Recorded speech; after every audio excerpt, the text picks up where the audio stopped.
देखिए एक्सरसाइज 12.2 सवाल क्या है। पहला, एक ठोस एक अर्धगोले पर खड़े एक शंकु के आकार का है जिनकी त्रिज्या 1 सेंटीमीटर और शंकु की ऊंचाई उसकी त्रिज्या के बराबर है। इस ठोस का आयतन पाई के पदों में ज्ञात कीजिए। देखिए एक ठोस जो है वो किस पर खड़ा है और इसकी त्रिज्या कितनी बताई इन्होंने, 1 सेंटीमीटर। इस पर एक शंकु खड़ा हुआ है तो त्रिज्याएं जिनकी बोला है इसका मतलब दोनों की त्रिज्याएं 1 सेंटीमीटर ही है। अच्छा और क्या बोला है, शंकु की ऊंचाई जो है वो भी 1 सेंटीमीटर ही। तो ये है एक पीएम और ये भी एक, इसका आयतन निकालना है, दिया है।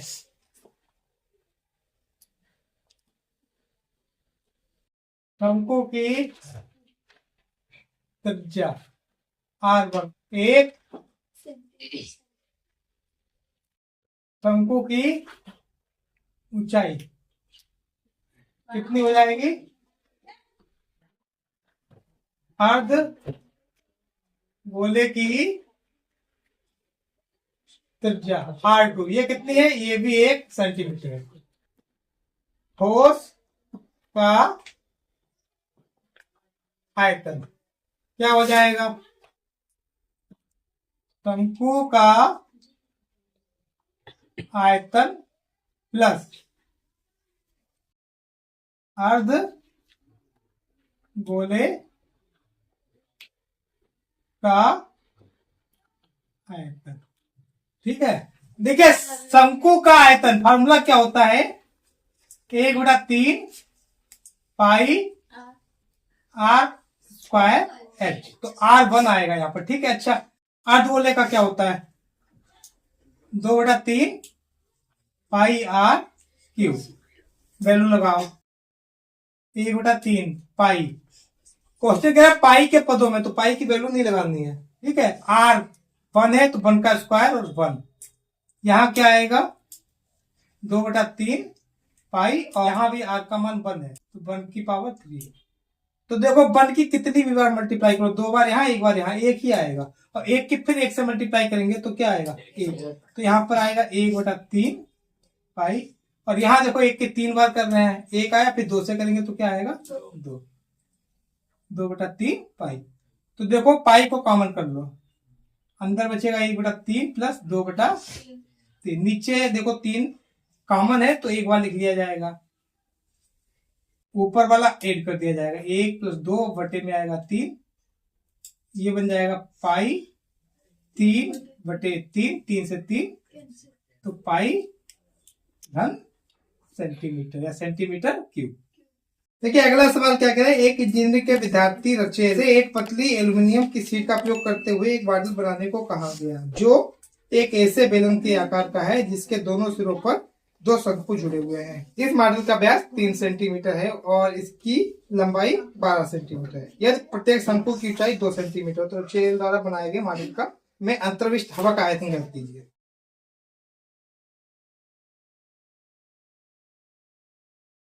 सवाल कह रहा है एक बेलन इसके दोनों तरफ शंकु लगे हुए हैं और इसका व्यास जो है वो कितना है, व्यास 3 सेंटीमीटर दिया गया है। व्यास कितना दिया है 3 सेंटीमीटर। अच्छा ये ऊंचाई जो दी गई है वो कितनी दी गई है 2, और जो टोटल ये है ये 12 दी गई है।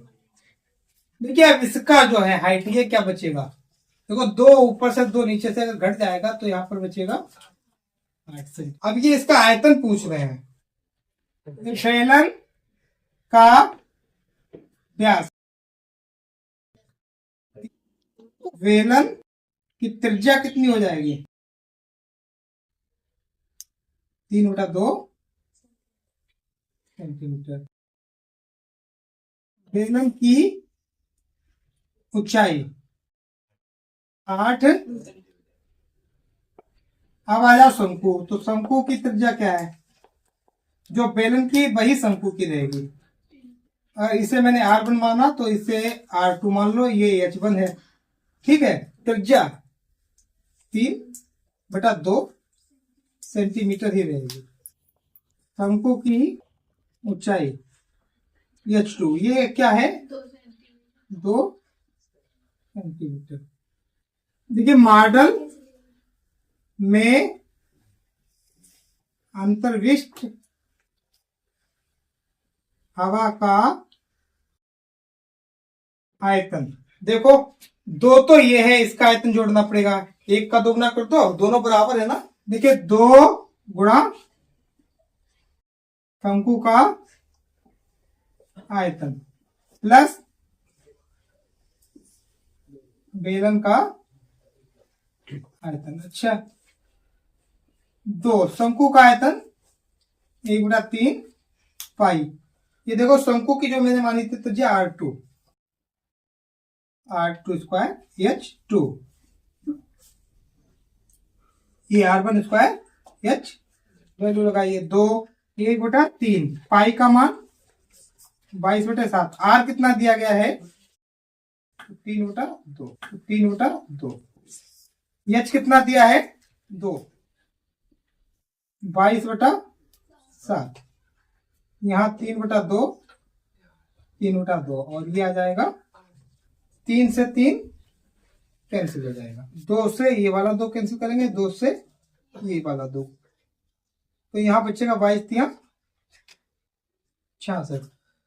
ठीक है, यहाँ देखो 2 दूनी 4 और 4 दूनी 8, तो यहाँ पर क्या बचेगा, देखो 22 के 66 गुणा में यहाँ 3 दूनी 6 बटे में 7 दोनों जगह आएगा। यहाँ भी देखो ये 7 बच्चा है और यहाँ भी ये 7 बच्चा है, तो देखो अगर कॉमन ले तो यहाँ 66 दोनों जगह से कॉमन आ रहा है, 66 को अगर हम बाहर निकालेंगे तो यहाँ पर बचेगा 1 और यहाँ पर बचेगा 6 और यहाँ 1/7 बचेगा। देखिए 1 ऊपर बचा है बटे में 7, तो यहाँ क्या आ गया 1/7 और यहाँ 6/7, तो ऐड कर दो। देखो नीचे जब 1 सा है तो ये कॉमन लेकर ऊपर वाला ऐड कर देंगे, तो यहाँ क्या आएगा 66 गुणा 7 और बटे में क्या आएगा 7 से 7 66 घन सेंटीमीटर। देखिए अगला क्वेश्चन है, एक गुलाब जामुन में उसके आयतन की लगभग 30% चीनी की चाशनी होती है, 45 गुलाब जामुनों में लगभग कितनी चाशनी होगी यदि प्रत्येक गुलाब जामुन एक बेलन के आकार का है जिसके दोनों सिरे अर्धगोलाकार हैं तथा इसकी लंबाई 5 सेंटीमीटर और व्यास 2.8 सेंटीमीटर है। देखिए सवाल क्या कह रहा है, बहुत ध्यान से समझिए। एक गुलाब जामुन है, ठीक है, जो आकार में बेलन की तरह है, किसकी तरह है, और इसके दोनों सिरे जो हैं वो हमारे अर्धगोलाकार है, कैसे है अर्धगोलाकार। ठीक है, इसकी टोटल लंबाई जो है वो कितनी है 5 है और व्यास जो है वो 2.8 सेंटीमीटर। अच्छा अगर ये 2.8 है तो ये त्रिज्या जो है इसकी वो कितनी हो जाएगी 1.4। अर्धगोले की त्रिज्या ही उसकी ऊंचाई होती है, तो 1.4 इधर से घटेगा और 1.4 इधर से, तो 1.4 फिर से कितना हो जाएगा 2.8। तो 5 से जैसे ही 2.8 घटाएंगे तो यहां पर बचेगा 2.2। देखिए दिया है बेलनाकार भाग की त्रिज्या कितनी है 1.4, बेलनाकार भाग की लंबाई कितनी हो जाएगी 2.2 सेंटीमीटर। अर्धगोलाकार भाग की त्रिज्या ये भी 1.4 सेंटीमीटर है, क्योंकि एक गुलाब जामुन का आयतन कितना हो जाएगा, देखो एक तो है बेलन और 2 है अर्धगोले, तो 2 गुणा अर्धगोले का आयतन प्लस बेलन का आयतन। अच्छा अर्धगोले के आयतन का फार्मूला क्या होता है? 2/3 पाई आर क्यूब, और बेलन का होता है पाई आर स्क्वायर एच। ठीक है, ये हो जाएगा 2 दूनी 4/3। पाई का मान 22/7। आर दिया है 1 तो इसकी घात 3 है, 3 घात कर दे रहे हैं यहाँ 22/7। ये भी है 1.4 की घात 2, और ये एच की वैल्यू है 2 देखो 22/7 दोनों जगह से बाहर निकल जाएगा। 1.4 ये भी दोनों जगह से बाहर, तो हम बाहर निकालेंगे 22/1.4 की घात 2। यहाँ क्या बचेगा? 4/3 और 1.4। अच्छा, यहाँ पर क्या बचेगा? ये बाहर निकल गया, ये बाहर निकल गया 2.2। तो अब इसे सॉल्व करेंगे। 22/7 1.4 की घात 2, ये हो जाएगा देखो 14 चौको 56, बटे में क्या आएगा? 3, और ये है 2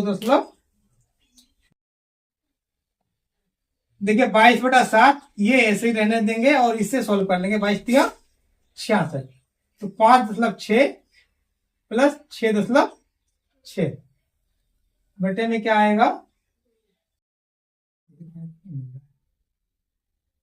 देखिए 22/7 1.4 की घात 2, और ये हो जाएगा 6 और 6 12, हासिल लगा एक हासिल का 6 हो जाएगा, फिर ये 6 12 ही आएगा। ठीक है, अब बटे में क्या आएगा? देखिए अगर हम ये ऐड करेंगे तो ऐड इस तरीके से करेंगे, दशमलव के नीचे दशमलव, 6 6 12 हासिल 1, फिर दशमलव के नीचे दशमलव आएगा, 6 और 6 12। एक गुलाब जामुन में चाशनी की मात्रा। देखिए जो वैल्यू है उसका हम 30% निकालेंगे, तो 1.4 को हम 2 बार लिख लेंगे, और ये है 12.2/3, और इसका 30% निकालना है, 30/100। अच्छा, अब आप देखिए अगर मैं चाहूं तो 3 से ये कट जाएगा, और अगर इससे काटे तो ये आएगा 0.2, और अगर 0.2 की अगर हम 10 से गुणा करेंगे तो ये आ जाएगा 2। कितना आएगा? तो नेक्स्ट लाइन 22 गुणा 2 1.4, और यहाँ बचेगा 12.2, और ये वाला 100 बटे में यहाँ पे लिख दो। तो ये क्या हुआ है? एक गुलाब जामुन में चाशनी की मात्रा। अच्छा, गुलाब जामुन कितने हैं मेरे पास? 45। तो 45 गुलाब जामुन में चाशनी की मात्रा, तो ये 45 गुना हो जाएगा। क्या हो जाएगा?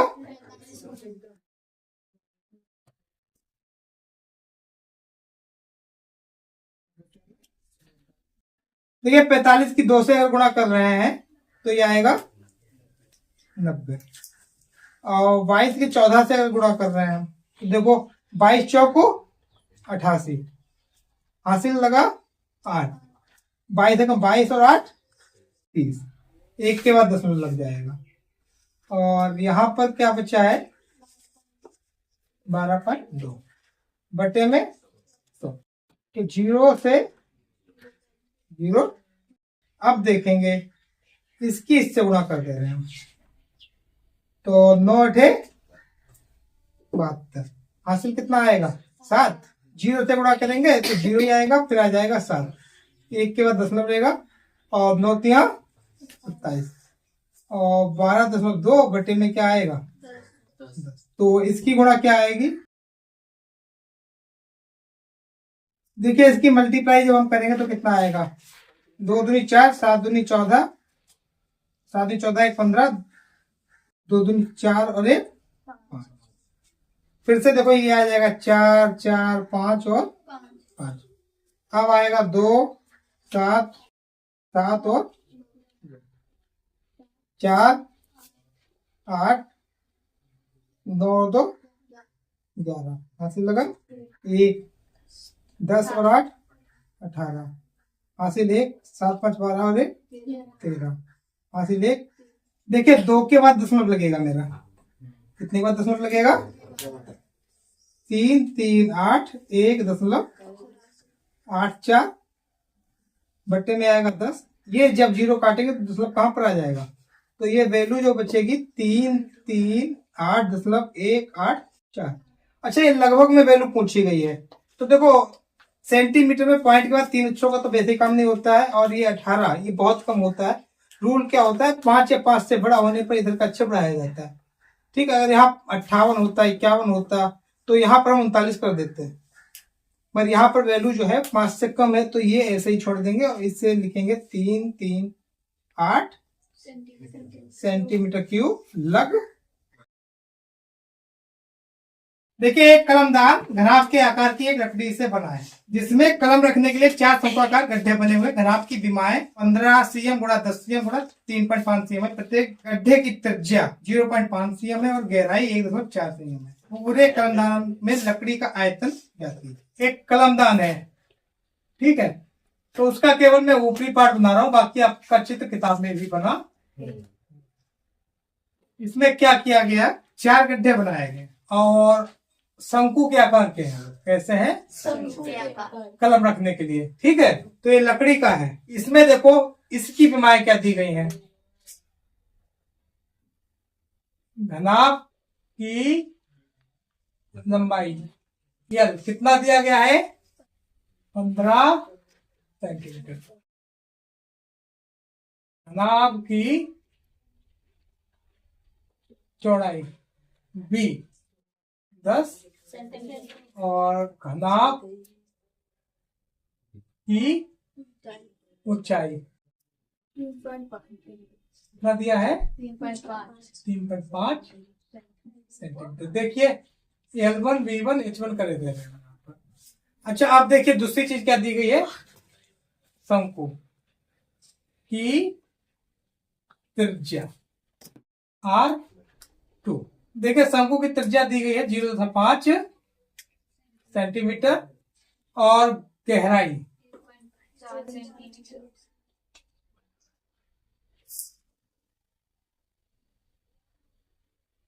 3.4 सेंटीमीटर।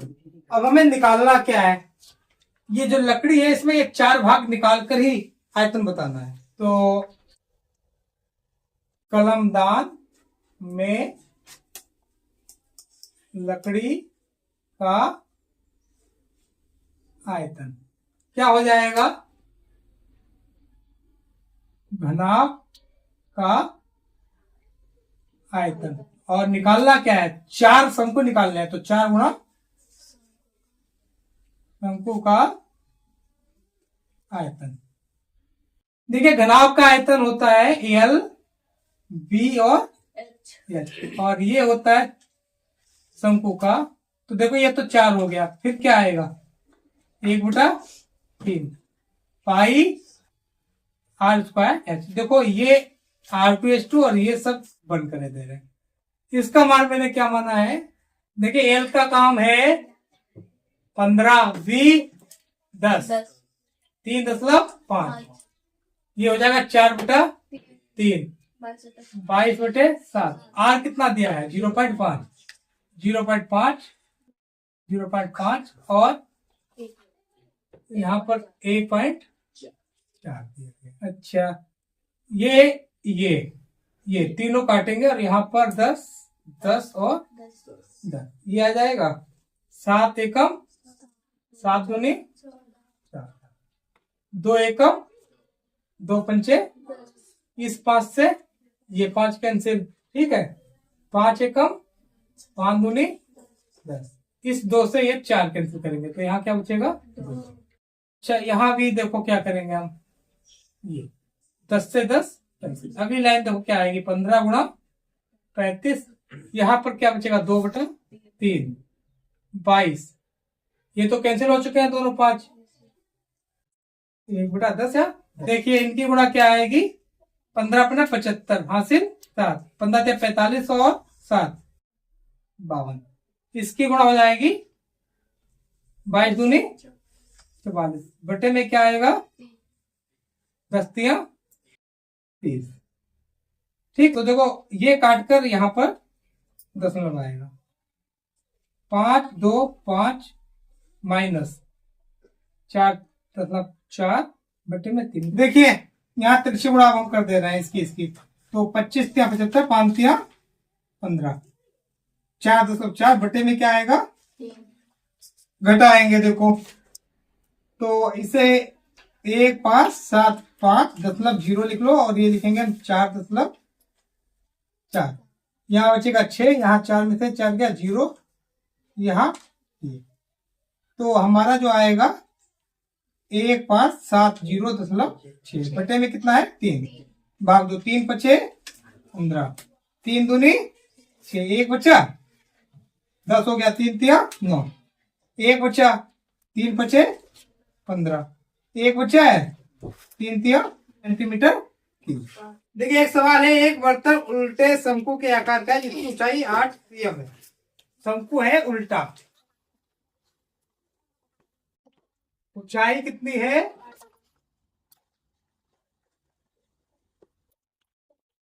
8 सेंटीमीटर। ऊपरी सिरा खुला हुआ है जिसकी त्रिज्या कितनी है ये 5 सेंटीमीटर है। जब इस बर्तन में शीशे की कुछ गोलियां डाली गई जिनमें प्रत्येक का व्यास जो है वो 0.5 cm त्रिज्या वाला एक गोला है डाली जाती है तो इसमें से भरे हुए पानी का 1/4 भाग बाहर निकल जाता है। बर्तन में डाली गई शीशे की गोलियों की संख्या ज्ञात कीजिए। ठीक है, शंकु की त्रिज्या कितनी दी गई है 5 सेंटीमीटर। शंकु की ऊंचाई कितनी दी गई है 8 सेंटीमीटर।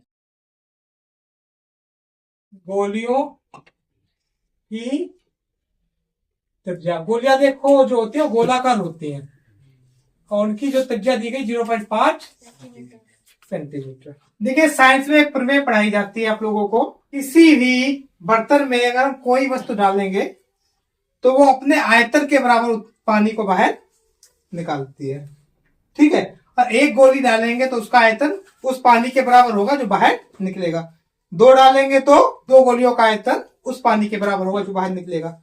ऐसे ये कह रहे हैं कि चौथाई पानी निकल गया तो हमें वो गोलियों की संख्या पता लगानी है जिसका आयतन चौथाई पानी के बराबर हो। माना n गोलियां डालने से पानी का 1/4 भाग बाहर निकल जाता तो n गोलियों का आयतन, n गोलियों का आयतन जो होगा वो 1/4 शंकु या कोन। ठीक है, शंकु का आयतन।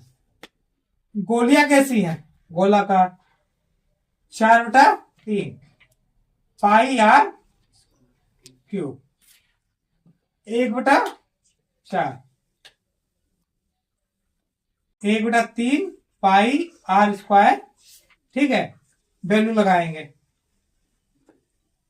4/3 पाई से पाई कैंसिल। r का मान कितना है 0.5 0.5 0.5 1/4 1/3। तो अगर हम चाहें तो ये 3 से 3 भी यहां कैंसिल कर सकते हैं तो ये एक भी कोई काम का नहीं रहा। r कितना है 5 गुणा 5 और देखिए हमें n का मान निकालना है तो ये सारी चीजें पहले 1/4 यही है, ये लिख लिया मैंने। 5 ऊपर है और 8 ये वाला 4 कहाँ आएगा नीचे 0.5 0.5 और 0.5। अच्छा इसे अगर यहां ना करें हम तो यहां पर कर लें 5/10 5/10 और 5/, ये हो जाएगा। तो ये देखो 5, 5 और 5, और ये 3 और 10 कहाँ जाएंगे? इस 5 से ये 5 गया, इस 5 से, और ये 5 दूनी 2 दूनी 4, और 4 दूनी 2 से 2, 10×10 कितना आ जाएगा? अतः 100 गोलियां डालने से पानी की मात्रा 1/4 बाहर निकल जाती। देखिए सवाल दिया है अगला, ऊंचाई 220 सेंटीमीटर और आधार 24 सेंटीमीटर व्यास वाले एक बेलन जिस पर ऊंचाई 7 सेंटीमीटर और त्रिज्या 8 सेंटीमीटर का एक बेलन आरोपित है, से लोहे का एक स्तंभ बना। देखिए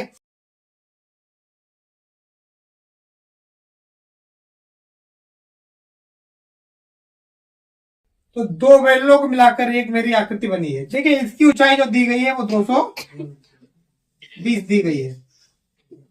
कितनी दी गई है? 220। और जो ये त्रिज्या दी गई है, ठीक है, इसका व्यास 24 दिया गया है। व्यास कितना दिया गया है? 24। अब देखो ऊपर वाला जो भाग है इसकी त्रिज्या और व्यास जो दिया गया, ऊंचाई दी गई है 60 और इसमें त्रिज्या दी गई है। देखिए बड़े बेलन की त्रिज्या कितनी हो जाएगी? 24 की आधी। बड़े बेलन की ऊंचाई 220, छोटे बेलन की त्रिज्या ये हो जाएगी 8, और छोटे बेलन की ऊंचाई 60। देखिए पहले तो ये पूछ जो रहे हैं वो कह रहे हैं इसका वजन क्या होगा, ये जो लोहा है इसका वजन क्या होगा। अच्छा द्रव्यमान बराबर होता क्या है? आयतन गुणा घनत्व। देखिए स्तंभ का आयतन क्या हो जाएगा? दोनों बेलन का आयतन निकालकर जोड़ दो। तो बड़े बेलन का आयतन प्लस छोटे बेलन का आयतन। बड़े बेलन का आयतन πr², πr²। ठीक है, बड़े बेलन का आयतन ये हो जाएगा, छोटे का हमारा ये हो जाएगा। पाई का मान है 3.14। देखिए पाई का मान 3.14। आर बड़ा जो है मेरा 12 गुणा एच जो है वो 220, ये हमारा 3.14। आर कितना दिया गया है? 8 गुणा 8, और एच कितना दिया है? देखो बाहर क्या क्या निकल सकता है? 3.14 निकल जाएगा। देखो यहां से भी 4 निकलेगा और यहां से भी 4 निकलेगा, तो 4 गुणा 4 निकालना चाहो निकाल लो। देखो बचेगा क्या? ये पूरा चला गया। 4 से जब इसे भाग देंगे यहाँ क्या आएगा? इसे देंगे क्या आएगा? 3। और इसे जब 20 से भाग देंगे तो 20 से कम 20, और 20 से कम। यहां देखो ये पूरा चला गया, यहां बचेगा 2 गुणा 2 और 20 तिया। देखो इसकी मल्टीप्लाई करेंगे हम, 3.14 ऐसे लिखा है। 2 4 गुणा 4 16, 16 दूनी 320। एक देखो 3 और बाहर दिख रहा है मुझे होते हुए, यहाँ 11 तिया 33 और 2 दूनी 4, तो 3.14 गुणा 0, 3 दूनी 6, 3 तिया 9 और 37। Centimetre cube. ये वॉल्यूम आया है मेरा दोनों बैलून का या स्तंभ का।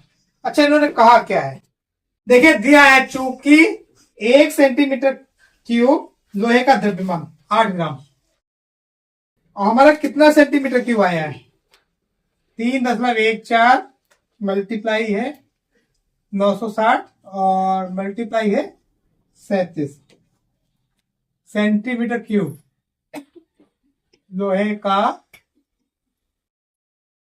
द्रव्यमान कितना हो जाएगा 3.14 960 33 गुणा 8।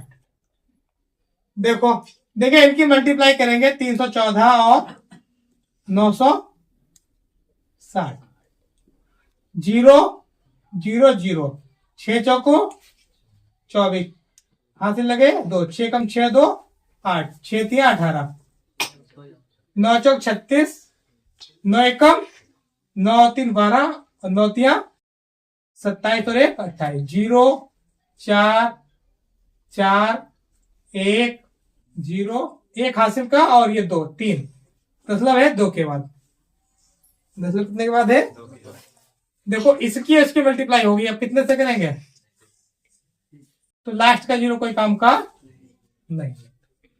7 चौक 28 28 2 30 7 एकम 7 3 10 21 12 13 4 देखो 4 3 12 4 3 12 1 13 3 एकम 3 और 1 हासिल का 4 0 3 3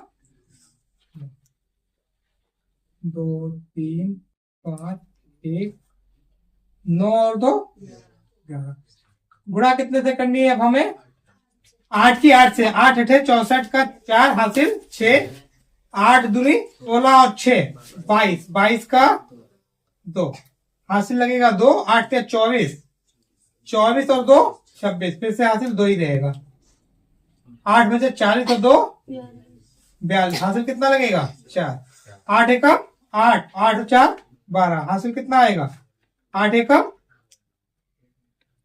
अब देखिए एक तो ये पॉइंट मेरा ये वाला था एक अच्छे के बाद यहां पर आया, यहां पर ना आकर कहां पर आता है यहां पर आता है। देखो ये आएगा अब फिर से एक के बाद आ जाएगा तो वैल्यू जो आएगी मेरी 892.262.4। देखिए जो वेट आ गया मेरा ये और ये किसमें दिया जाएगा ग्राम में 892.226.4 ग्राम। अच्छा अब ये अगर हम किलोग्राम में बदले तो 1 किलो में कितना ग्राम होता है 1000 तो अगर 1000 से डिवाइड कर दें तो 1 किलोग्राम में बदल जाएगा तो 892.262.4 बटे 1000 ये हो गया केजी।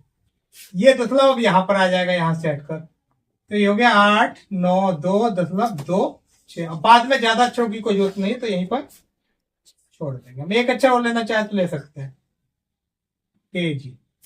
ठीक है यही मेरा सवाल है। एक ठोस में ऊंचाई 120 सेंटीमीटर और त्रिज्या 60 सीएम वाला एक शंकु सम्मिलित है जो 60 सेंटीमीटर त्रिज्या वाले एक अर्धगोले पर अध्यारोपित है। देखो एक अर्धगोला है उसकी त्रिज्या कितनी है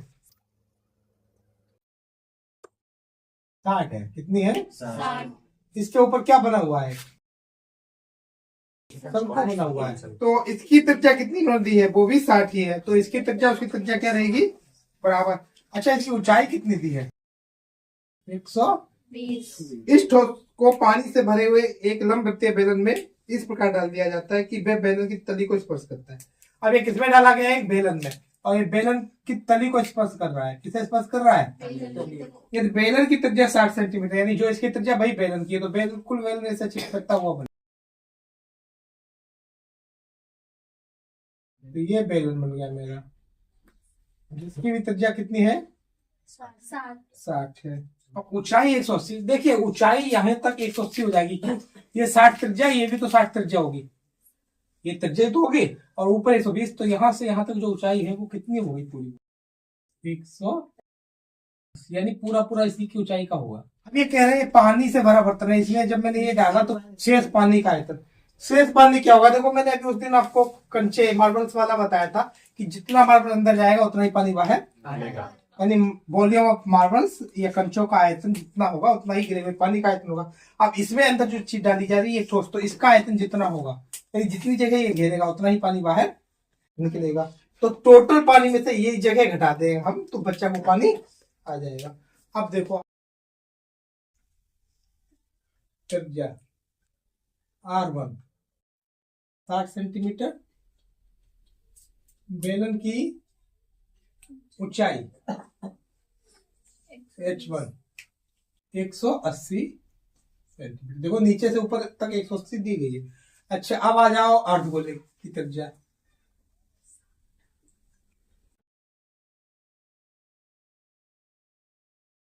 अगर इसे हम R2 कहते हैं तो ये भी 60 सेंटीमीटर ही रहेगी। अब आ जाओ शंकु। तो शंकु की त्रिज्या R3 कितनी हो जाएगी 60 सेंटीमीटर, और शंकु की ऊंचाई जो है मेरी H3 वो हो जाएगी 120 सेंटीमीटर। अब देखो बेलन में शेष बचे पानी का आयतन कैसे निकालेंगे। बेलन का आयतन माइनस ठोस का आयतन। अच्छा ठोस किससे किससे मिलकर बना है। देखो बेलन का आयतन और ठोस मिलकर बना है दो चीजों से, एक तो है अर्धगोला और दूसरा है अर्ध गोले का आयतन, और इसी में जोड़ दिया जाएगा शंकु का आयतन। अब ये दोनों जोड़कर फिर घटाएंगे। ठीक है अब देखिए सवाल, देखिए बेलन का आयतन पाई R1 स्क्वायर H1, ये हो जाएगा पाई। अर्धगोले का आयतन क्या होता है 2/3 पाई R2 क्यूब, और ये होता है 1/3 पाई R3 स्क्वायर H3। ठीक है कि मैंने शंकु की 3 मानी थी और अर्धगोले की 2। अब हम वैल्यू अगर लगाएं या ब्रैकेट खोल दे, चलो वैल्यू लगा ले रहे हैं। पाई R का मान हर जगह 60 ही है तो ज्यादा सोचना ही नहीं। H1 पहला सबसे बड़ा वाला वो 180 है। देखो मैं ब्रैकेट भी साथ में खोलता जा रहा हूं 2/3, ये माइनस ये प्लस क्या हो गया माइनस।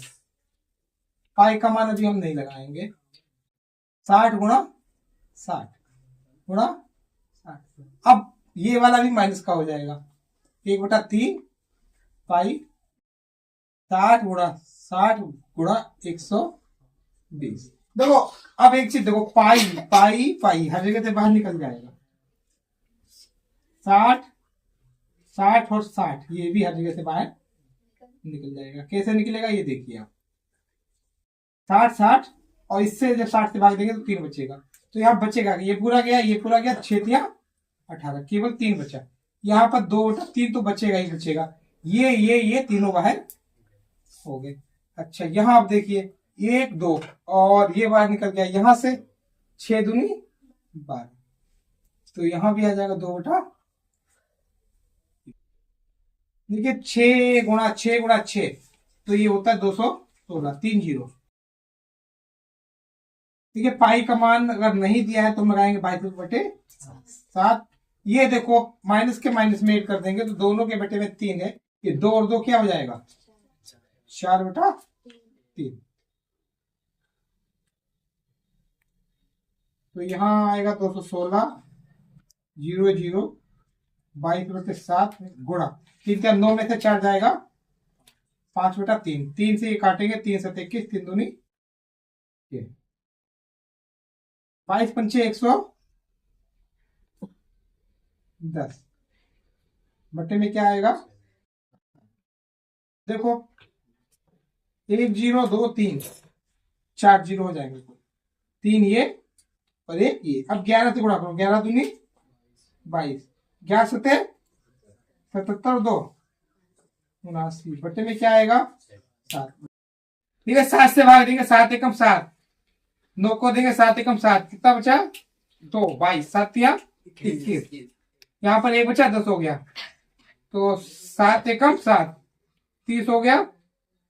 7 चौको 28, 2 बचा 20, 7 दूनी 14, 6 बचा 7 8 56, 4 बचा है। 10 लगा जो 40 होगा, 7 अपना 35, 5 बचेगा, 7 7 49। तो यहाँ तक कर लो, ये घन सेंटीमीटर। अब मैं ये मीटर में बदलूंगा, तो घन है 3 बार मुझे डिवाइड करना होगा। 1 1 3 1 4 2 8 मतलब 5 7 बटे में आएगा 1 2 और 3। तो ये अब देखो मीटर में चेंज हो जाएगा, तो ये हो गया घन मीटर। 1 2 3 4 5 6, 1 2 3 4 5 6। तो 6 के बाद ये दशमलव यहां से हटकर आ जाएगा। तो वैल्यू जो मेरी आएगी वो आएगी 1.131। अभी आगे कम छोड़ना चाहे तो छोड़,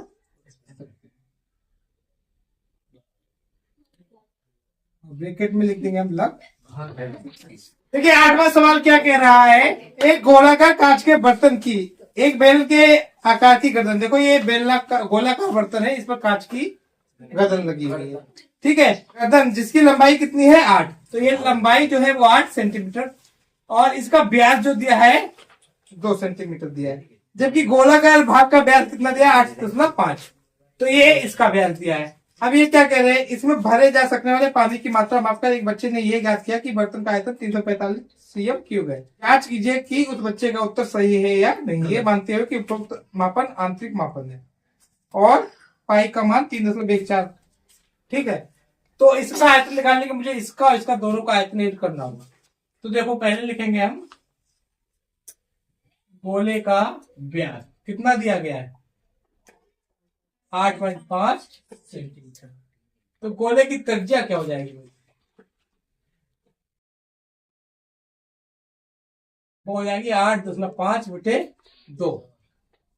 अगर मैं काटना चाहूं तो ये हो जाएगी 85 बटा 20 और काट कर लिखना चाहें तो ये हो जाएगा 5 से काटेंगे 17 अपना 85 और 5 को 20, 17 बटे 4 सेंटीमीटर। अच्छा अब आएंगे हम बेलन के लिए। तो बेलन की त्रिज्या, तो व्यास दिया गया है मेरा 2, तो त्रिज्या हो जाएगी 1 सेंटीमीटर और बेलन की लंबाई जो दी गई है ये मान ले रहे हैं, उसे दिया है इन्होंने 8 सेंटीमीटर। तो बर्तन में आने वाले पानी का आयतन कितना हो जाएगा, देखो एक तो आएगा गोले का आयतन और दूसरा जुड़ेगा बेलन का आयतन। देखिए गोले का आयतन क्या हो जाएगा 4/3 पाई आर क्यूब, ये हो जाएगा पाई आर स्क्वायर एच। 4/3 पाई का मान आएगा 3.14 और ये है 17/4, 17/4 3.14 यहां भी आएगा। आर का मान है 1 गुणा 1 और एच है मेरा, तो कुछ अगर कॉमन दिख रहा है तो केवल 3.14 और 4, तो 4 बाहर निकाल ले रहे हैं, 3.14 बाहर निकालेंगे या 4 से 4 काट दो, नहीं निकालेंगे, 4 से 4 को केवल बाहर निकालेंगे 3.14। अब देखेंगे यहाँ पर क्या होगा, यहाँ पर आएगा 17 गुणा 17 गुणा 17, तो 17 का घन कितना होता है। देखिए मान ले रहे हैं आपको अगर नहीं आ रहा तो 17 का वर्ग सबको आता है, 17 का वर्ग होता है 289। 17 से गुणा कर दे रहे हैं, 17 नेमा 153, कितना बचेगा 15, 17 8 136, जोड़ेंगे 11 5 151, हासिल क्या लगेगा 15, 17 दूनी 34, तो ये हो जाएगा 9 4 9 1 3, तो ये आ गया 4 9 1 3। अब देखो नीचे क्या बचेगा, ये वाला 3, 4 गुणा 4, तो 4 चौक 16 3 48। अच्छा यहां पर क्या आएगा ये तो बाहर निकल चुका है, यहां पर बचा है केवल 8।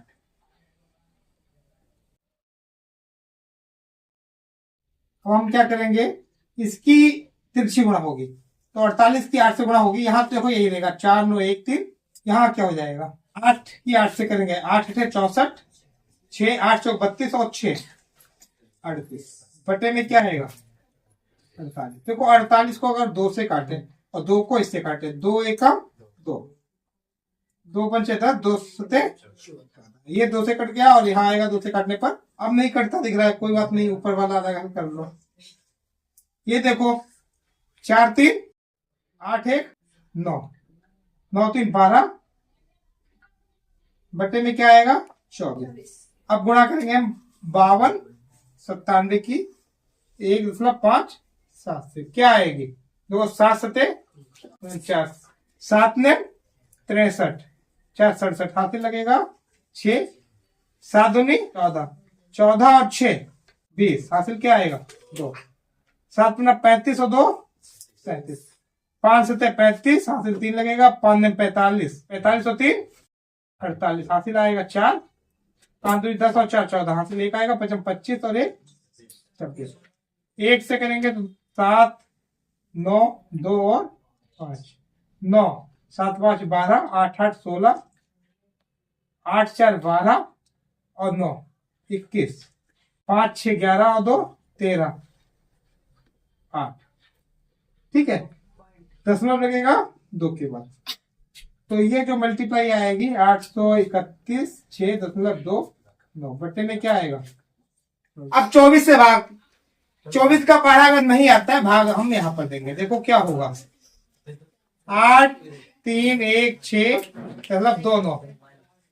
24 का पढ़ा वैसे 24 क्या 72 होता है, पर हम चलो 2 से देखेंगे, 2 का पढ़ा हमें पढ़ना है 8 तक, 4 बार लगेंगे और 4 से इसकी गुणा करेंगे तो 24 चौक 96 ज्यादा आ जाएगा, तो हमें बार 3 ही लगाने पड़ेंगे। 3 से जब इसकी गुणा करेंगे तो कितना आएगा, देखो 4 12 हाथ लगाए, 3 6 1 7, यहाँ पर बचेगा 11। अगला अक्षर ये 24 पंचे 120 होता है, 5 बार नहीं लगेगा, 4 बार लग जाएगा, यहाँ पर 96, यहाँ 5 बचेगा, यहाँ 1 बचेगा। अगला अक्षर क्या है, तो 24 छक्का लगेगा, 6 बार में 144 आता है।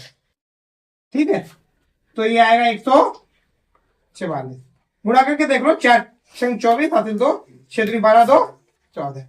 अच्छा यहाँ पर क्या बचेगा 2, यहाँ पर क्या बचेगा 1, दशमलव लगाया तो पहले हम लगाएंगे दशमलव, फिर अगला छुटा देंगे।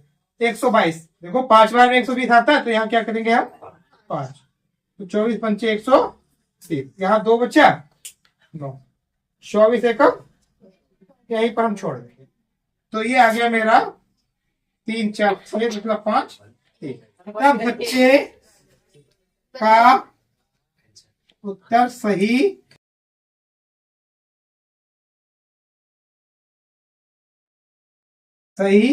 उत्तर कितना है मेरा 346.51 सेंटीमीटर क्यूब है।